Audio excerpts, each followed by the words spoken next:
The Morning Sports Desk, available on demand on Spotify, Apple Podcasts, or wherever you get your podcasts, and WadenaRadio.com. Is the Morning Sports Desk on a Wednesday, the 8th of January. CJ Baumgartner with you, Corey Tackman there. Once again, this is the Morning Sports Desk, powered by Pizza Ranch and the FunZone Arcade in Wadena. Proud to have them as sponsors here on the program, because there's a lot of local sports that's going on that we need to talk about. There's a wrestling quadrangular that we are going to recap here in just a moment. But first, Corey, you had some Heart of Lakes Conference basketball last night between Staples-Motley and Barnesville from the Nest, and back and forth may not be the right way to word it, but it certainly was a close affair. 70-61 final. Yeah. I have my camera here. Hold on. Sorry. 70-61 final score. Barnesville over Staples-Motley. On the road, the Trojans get the conference win. Yeah, you're right. Back and forth, probably not the best way to describe that game. A game of big runs. That's for either team. I mean, it was what was the halftime score? The halftime score wasn't close, but maybe like 39-23, 37-23, somewhere in there. Barnesville led. And then Staples-Motley came out in the second half, and we were tied at 42. And in moments throughout in that second half, Staples-Motley was even able to take the lead at times. But then it got tied up at 42, and then next thing you look up and Barnesville's up 52-42 in what felt like 90 seconds.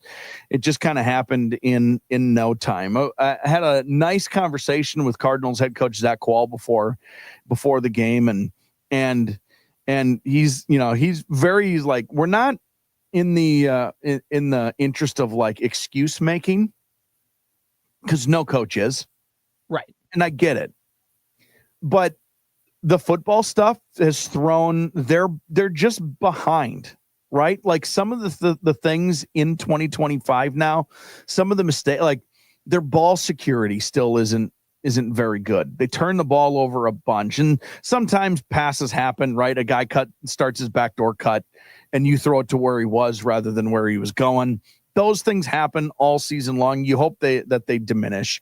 But things like driving to the hoop, squeezing the ball, like just ball security in general, are things that I think if you have 2 full weeks of practice before your first game, you're feeling more secure about at this time of the season. They had 3 practices before their first game, CJ. So there's like nitpicky things that you can start to install in your offense that they weren't able to get to right away. There's still like general install and whatever. It's they're gonna be fine. That Staples-Motley boys team is good. They've got good players all over the floor, and they showed it last night. This is the honest to goodness truth. I don't keep track of turnovers. I can't keep track of them. My brain doesn't work that way. I bet if you take 10 turnovers away, the Cardinals win that game kind of going away. But every time they turn the ball over, Barnesville scored. It was 42-42, and they turned the ball over 3 straight times, and Barnesville scored each of those 3 straight times, and they're up by 10. It was that quick and that easy. So they're going to be okay. They just got to get a W on the board, build up a little confidence, and find their groove a little bit. Right. And, there's a lot of things that go into this season for Staples-Motley. Football, of course, or from football to basketball, I should say, because you have the shortened prep 4-year season. Not only that, it's the first year in the Heart of Lakes Conference. So a lot of these teams, you don't, the mid-state was kind of at the end what the mid-state was at the end, but at least you had familiarity with the Crosby Ironton, with a Park Rapids area, with a, insert other school in there in that conference. Whereas every opponent, you don't really quite know. You don't have an understanding of who you're playing, and it's kind of you're getting acquainted with everybody for the first time. I know it's a rematch of the football game, and Barnesville had a later start to the year, but they still had 2 extra weeks on Staples-Motley to get ready for this season. So Yeah, there's just a lot of things that, again, this is an excuse making for them, and I don't think they want us to make excuses for them, but it's just kind of the reality of Right. It's just the reality of the situation. And yeah, this month of January will be huge for that team just to finally get into basketball mode, because even if you get into December and the season's going, but then there's Christmas and December is just a lot going on, and you're trying to get familiar with a new conference and new gym and they're not that these are problems, but it's just there's a lot of newness right now in the basketball programs at Staples-Motley. They haven't played a lot of home games, but They have a lot of home games coming up. They're getting shots in the offense that they want. Those shots aren't going in. It's a problem, but if you're going to have a problem, that's as good of a problem to have. It's not like you're getting forced into bad shots and things like that. They're getting the looks that they want within their offense. The ball's just not going through the hoop. Right. It's one of those things where, you can tell yourself that, at the end of January, if we just improve on a couple of these things and feel like we're building momentum throughout February, and then all of a sudden March comes and you're playing your best basketball, that's a realistic scenario for that team. So that it's a lot of stuff. They'll be fine. A lot of stuff that still has to go into play. So it'll be fun to kind of get more of an eye on the Staples-Motley boys program as the year goes on here throughout the next couple months. So, Corey, last night we had a quadrangular on the Superstation. Every time I say quadrangular, I feel like I'm saying it wrong. Am I saying it wrong? No, it's just a weird word. It's a weird word. It's a weird. That's why everybody. I was telling my wife, she likes wrestling, but she's not like a diehard wrestling fan. I was like, yeah, there's a quadrangular tonight, and she's like, just call it a quad. I'm like, yeah, I probably should just call it a quad. That's why I will always call it quadrangular. It feels like the R is in the wrong spot. Yeah, that's true. But you can put it in front because then it's quadrangullar. Can you get a roll tide? The quadrangular. Well, I'm calling it for the rest of my life. Yep, that's just burned into your brain now forever. But yesterday, a lot of wrestling going on. United North Central hosting in Menahga. There was Long Prairie, Grey Eagle, Browerville, West Central area, Ashby, Brandon, Evansville, and Wadena, Deer Creek all there. Kyle and Dan were on the call last night. Great job as always. Those two as a pair. We say it all the time. One, just because they're on our stations and we work with them and we think highly of them, but the wrestling coverage they do is really stellar. So it's cool to give them a whole quad to be able to go and kind of flex the muscle and get out there and really have a night of wrestling, especially with two teams, as we talked about yesterday, Corey, in UNC and West Central area, Ashby, Brandon, Evansville, that look to have pretty successful seasons as a team. So looking at the results here in round one, UNC beat Long Prairie, Grey Eagle, Browerville 41-24. West Central area, Ashby, Brandon, Evansville beat Wadena, Deer Creek 50-13. In round two, UNC just slighted West Central area, Ashby, Brandon, Evansville 34-30. So that was kind of the match of the night everybody was looking for. Kind of gets put in the middle there, and that had a great finish there. Long Prairie, Grey Eagle, Browerville had 51 to Wadena, Deer Creek 17, and then in the final UNC over WDC 60-10 upon kind of some of the wrap up there that we got from Kyle and Dan last night. It's just, again, cool to have a night like that for wrestling. And I think we have another quad later in the broadcast schedule with Staples-Motley and a few other teams to get some Cardinal wrestling on the air on KNSP. So there's a lot of stuff that's still to come there for wrestling, but it's cool to have that kind of night. I know everybody kind of waits, at least in my mind, because I didn't grow up in wrestling, but it always feels like everybody kind of bides their time with wrestling up until it's time for playoffs and the state tournament and all that. And then everybody's like the biggest wrestling fan for 2 weeks, and then it kind of goes away. And if you're a wrestling fan all year long, like, you want that spotlight more. So to give a huge night to celebrate the wrestlers and to kind of give everybody a shout out like that is really cool to do it in early January, I think. Those gosh darn cardangulars. Little wrestling. Full broadcast schedule, by the way, at WadenaRadio.com. You can find out where all that wrestling stuff is going to be later on throughout the winter. Corey, we are going to talk a little Twins baseball to wrap up the morning sports desk. There's some interesting news with ownership and kind of a potential sale date and just a little rumblings on kind of what names have emerged so far. But before we do that, Corey, this show is sponsored by the good folks at the Pizza Ranch and FunZone Arcade in Wadena, and we probably should talk a little bit about the great folks there. Yeah, let me tell you about some new games that they've got at the FunZone Arcade. They have a Godzilla VR. It's like Jurassic Park on steroids. There's a carnival wheel, giant lit up spin wheel with some pretty unbelievable bonuses that can go along with it. A game called Over the Edge.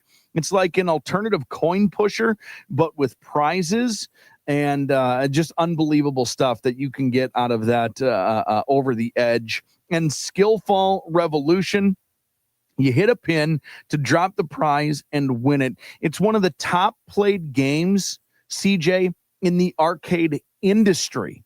Not in the FunZone Arcade, but in the arcade industry. And then all of your favorites are there as well. We played a little Connect 4 with the basketball shooting game when we were there over the weekend. And then if you're there for the games, you might as well stop in for a little food as well. The Pizza Ranch buffet. What more needs to be said about the pizza, the salad bar, the wings, the chicken sticks, the chicken fingers, the chicken, what do we call them again? Chicken fries. Chicken fries. Goodness gracious. I love them, by the way. Pizza Ranch and FunZone Arcade in Wadena proudly presents the Morning Sports Desk. All right, Corey. So the Minnesota Twins, right? They announced back at the end of the season that the Pohlad family was going to be selling the team. They've had the team since the 80s. Obviously, with Carl Pohlad, he passed away. It went into the family. And now the family has decided they want out on the baseball team. Well, there was an article published yesterday in The Athletic by Dan Hayes. He covers the Twins there as a primary beat writer. Mm-hmm. And I don't want to give away the entire article here, but here is the headline. I wish you would give away the whole article. I'm not going to read it. Well, you don't subscribe to The Athletic? I don't. Oh, darn it. Monetarily or emotionally. Robust market. Could have new Twins owner in place by opening day. Wow. Which everybody kind of wondered, like, is this going to be a year? How long of a process is this going to be? When could we officially kind of know when this organization is going to change hands? Because let's be honest, when you're in the middle of a sale, I mean, with any company, it's just lame duck. Everybody's kind of waiting. Nothing really big happens. Right. Until it changes hands. Nobody wants to do anything that's going to set the new owners up with something that they're like, why do we have this? I don't want that. Like, everybody's just kind of standing and mark time right now. Like, nobody's moving. Yeah. But opening day, kind of that arbitrary mark. Now, does it mean like on opening day they're going to announce something, or like does it mean that by February there's something mid-March, or whatever? That doesn't matter. The Orioles did kind of the same thing with their new ownership group coming into place around opening day last year. So that's, you kind of know what the name is. And even if the sale hadn't quite become official yet, you kind of know what's coming, and you can prepare for that and things like that. And they can start like publicly coming out and interviews, and they start doing the media rounds and things like that. In this article from The Athletic, the source that Dan Hayes has said the club has a robust market and is expected to be sold in full. So that was kind of the worries. Do the Pohlads put it out on the market and maybe don't get the number that they want? And then they go, you know what, we'll take our ball and go home, and we'll try again later, and we'll hold the team. Kind of what Artie Moreno did with the Los Angeles Angels of Anaheim a couple years ago, where he put it out on the market, and then like 3 months later, he's like, nah, just kidding. I want to keep it. There's no other more relevant example of that happening either, is there? No. And in fact, this article does talk about the Minnesota Timberwolves ownership and how this sale will be in full. It will not be like the Wolves ownership, where it was given in installments and it was kind of delayed. And of course that led to the arbitration. And I just think that the Twins and the Pohlad family are like, we want this done. We want the money. We want the check. Whichever team can get it to us, give it to us immediately. Yeah. They expect the Twins, again, Forbes and Sportico, depending on who you ask, 1.46 billion and 1.7 billion. We've been pleased with the level of interest. Not surprisingly, the source said the goal is to pick a winner before opening day. They would be only the 6th Major League Baseball club to be sold since 2012. Orioles, Mets, Royals, Mariners, Marlins have all been purchased in the last 8 years. So there have been potential buyers. They said there's a lot of people within geographical striking distance, whether they're in the Twin Cities or not. It's a solid ball club that frankly can be purchased at a price that is less than astronomical, as they say that it's $1 billion franchise, but I get the gist that they're trying to make. Of course, the Ishbias have been mentioned. We talked about them on the program last month. There have been a couple others. They didn't really say by name who they would be, but they do say that the Ishbias are interested and have met with local leaders in Minnesota and the Twin Cities to kind of like, hey, if we own the team, like, trying to preemptively rub elbows, you know what I mean? Try and build and kind of network like that. There could be some other names that float around here and there, but the biggest thing, Corey, is I think that we're going to get closure on this Twin sale sooner rather than later. That was my biggest fear, is sell it, don't sell, whatever, is that it was going to take like 8 months and then the Pohlad family is just going to go, nah. And then you're stuck with them. So I think they are interested in getting out. The fact that they want to do it by opening day, I think the fact is I think they need the liquidity and they just need to get some cash flowing for whatever reasons in the Pohlad family business plans or whatever. But it's good to know, because here's the thing. The Twins aren't doing anything this offseason, one, because of payroll. But two, they're not going to make a big trade right now when a new ownership group is set to take over. Because why would, you're just trying to keep everything kind of in place until the new owner comes, and then you let them decide on things. And depending on who you get, if you get somebody like an Ishbia who's willing to spend and willing to make big moves, why would you hamstring yourself going out to sign a big contract when that guy comes in? It's like, I don't want that contract. I don't want that guy. Whereas why don't you keep your books as clean as possible? And then a new guy comes in, and then, maybe you can't make a big move over the winter, but maybe come the trade deadline, if you're competitive, this new owner's like, hey, I'll spend the extra money. Let's go get X player. Let's go get X. Let's go get Y starting pitcher. Let's go get that guy. You know what I mean?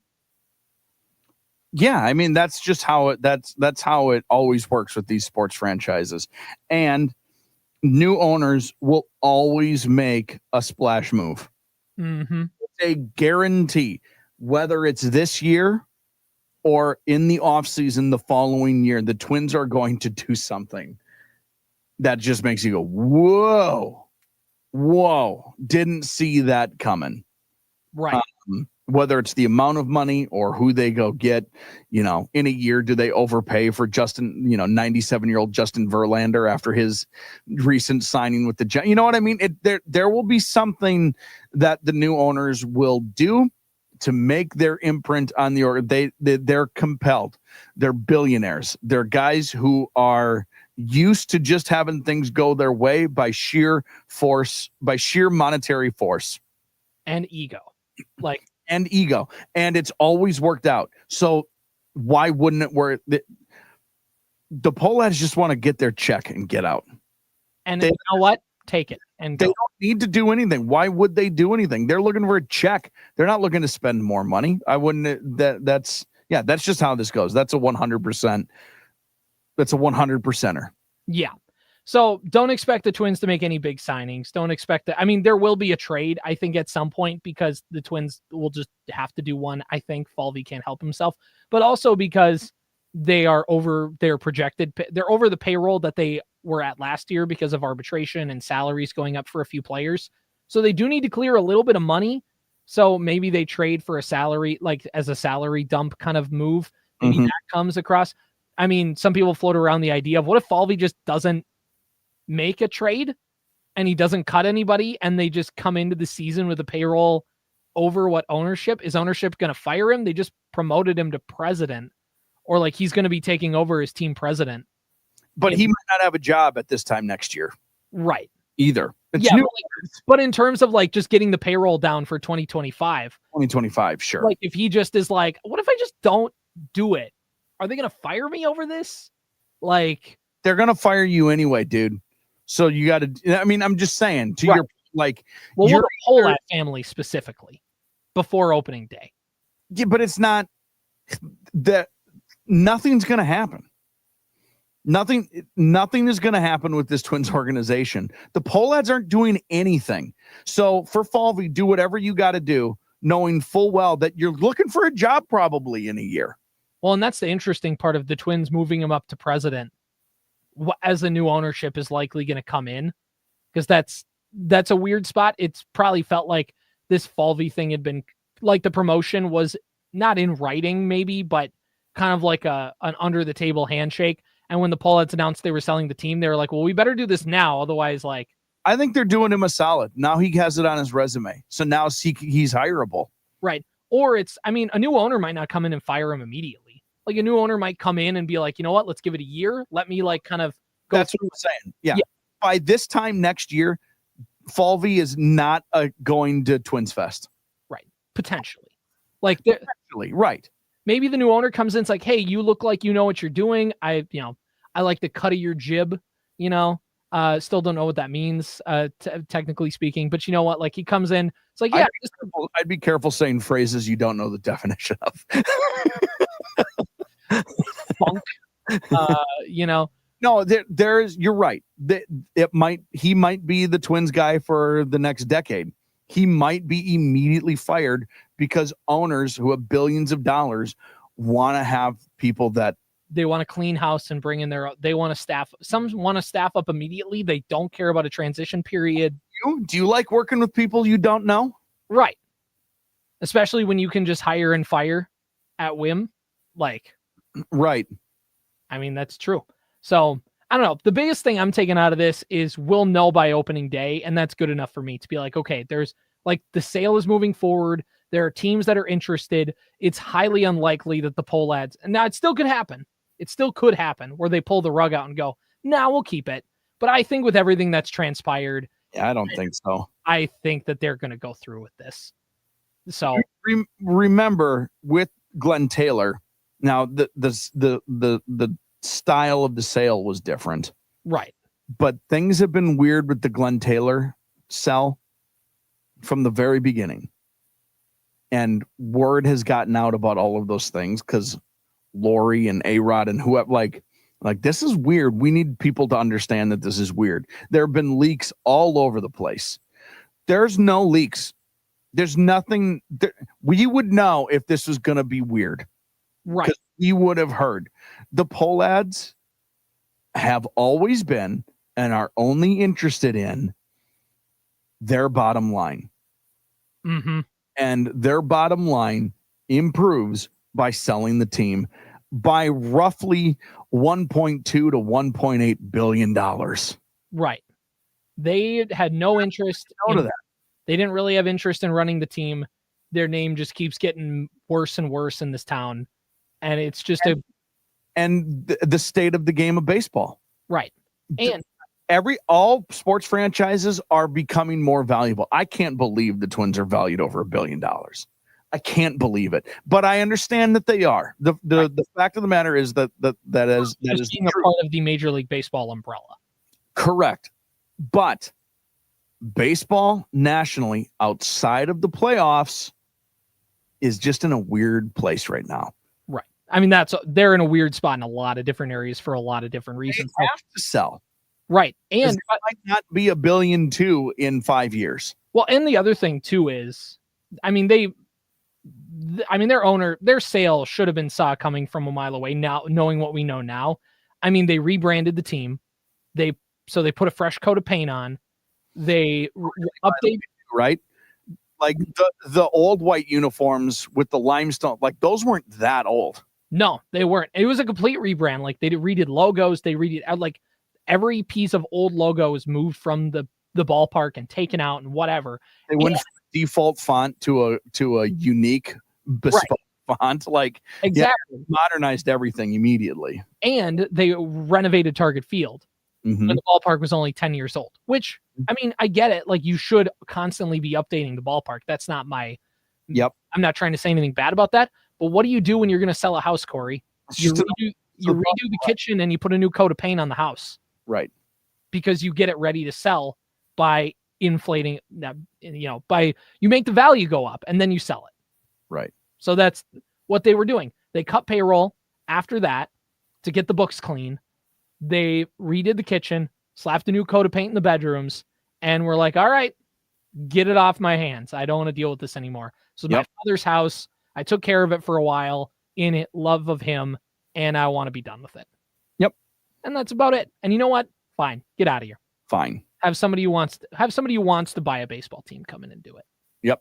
So anyway, this has been the Morning Sports Desk, powered by Pizza Ranch and the FunZone Arcade for Wednesday, the 8th of January. CJ Baumgartner, and that's Corey Tackman.